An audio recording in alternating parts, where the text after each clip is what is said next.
এ বন্ধু, আমার গাড়িটা চলার ভিতরে বন্ধ হয়ে গেছে, দেখ তো কি হয়েছে।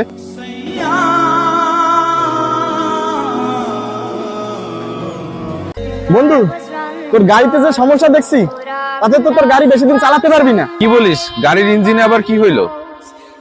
বন্ধু, তোর গাড়ির ইঞ্জিনে পেনিয়াম সব নষ্ট হয়ে গেছে। বন্ধু, তাহলে এখন কি করা যায় তুই বলতো। শোন, তোর আমি একটা কথা কই, তোর গাড়িতে যে সমস্যা তুই বেশি দিন চালাইতে পারবি না। আর আমি তোর একটা বুদ্ধি দিই, তোর এই গাড়িটা বেচে দে।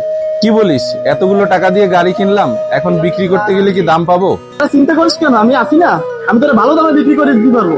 বন্ধু, গাড়িটা কত শখ করে কিনলাম, গাড়িটার জন্য খারাপ লাগতেছে আমার অনেক। খারাপ লাগলে কিছু করার নেই, তুই গাড়িটা বেচ, তোর ভালো হবে। এই নে বন্ধু চাবি, পারলে গাড়িটা একটু বেশি দামে বিক্রি করে দিস। বন্ধু, বেশি দিন তো বেচবো, কিন্তু তোর গাড়িতেও ইঞ্জিনের সমস্যা, দেখি কয় টাকা বেচতে পারি, তারপর তোর আমি ফোন দেবো নাকি। হ্যালো ভাই, আপনি ওই গাড়ির কথা বলছিলেন না? একটা ভালো গাড়ি আছে, জলদি চলে আসেন। ভাই, আপনি যে গাড়িটার কথা বলছিলেন, আপনার জন্য একটা ভালো গাড়ি পাইছি রাখছি, এখন দেখেন চালাইয়া। গাড়ির কন্ডিশন ভালো আছে ভাই, গাড়ি পছন্দ হয়েছে আমার। দরদাম কত চান? ভাই, এই গাড়িটা আপনার জন্যই রাখছি, কোনো দরদাম নেই, 1,80,000 টাকা দেবেন। আচ্ছা ঠিক আছে ভাই, তাহলে আমি নিচ্ছি এটা। ভাই এখানে 1,80,000 আছে। গোনা দে।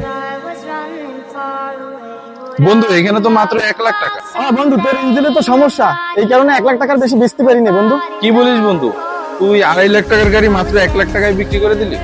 অনেক কাস্টমার দেখাইছি, কিন্তু 1,00,000 টাকার বেশি কেউ দেয় নাই।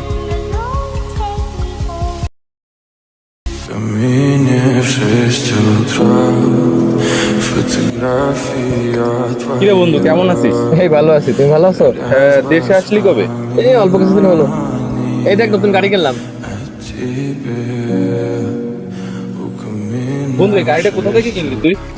ওই হাসিবুলের কাছ থেকে গেছি। চল তো হাসিবুলের সাথে একটু দেখা করে আসি।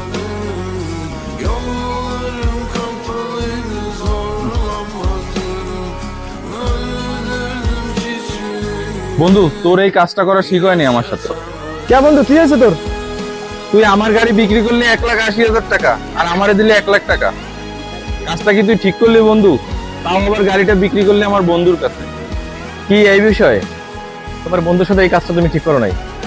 বন্ধু, তোরে আমি অনেক বিশ্বাস করতাম, তুই কাজটা ঠিক করলি না, তুই আমার সাথে অনেক বড় প্রতারণা করলি।